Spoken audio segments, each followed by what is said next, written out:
What are the different profiles available in international marketing domain? I would not focus on saying different profiles available in international marketing domain because international marketing is defined very differently in each organization. It depends on which organization you work for, how global the organization is, how many layers of hierarchy they have, etc. So what I would say is rather focus on what are the kind of profiles in marketing that one could look at. And this is it doesn't matter whether it's international or or a Indian company. You have 3 or 4 basic levels or skill sets into which people are kind of bucketed. One is the branding skills. People who are good at planning creative strategy, good at actually identifying the right media in which you can go, good at getting products rightly designed, etc. That's the whole aspect of branding. Today, an important addition to that is also the social media skills. Do you know how to use social media effectively for promoting your brand? Is an important part of the branding.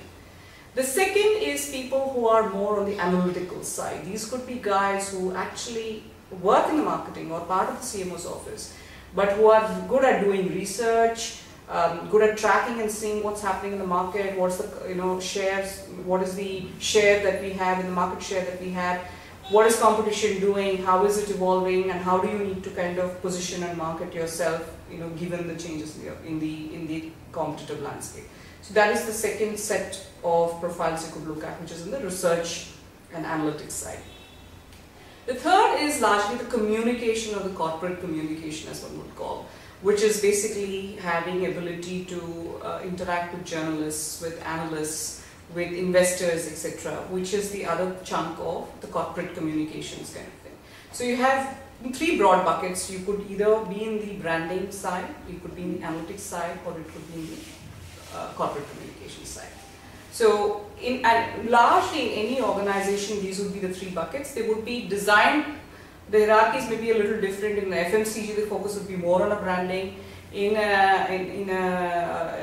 financial services, the focus would be more on the corporate communications. In research, again in an FMCG, research could have a very heavy flavor because there's a lot of research that goes into actually designing a campaign, etc.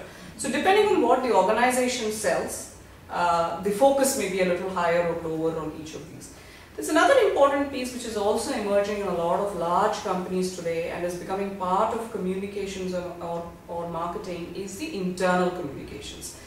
Initially, internal communications used to be run by HR because it was all about HR communication, but today people have realized, a lot of managements have realized that if my employee is not talking the right thing, and if I'm employing 5,000, 10,000, 50,000 people in my organization who are my brand ambassadors, and if I don't pay attention to them and see them as my brand promoters, I'm missing out on a huge opportunity.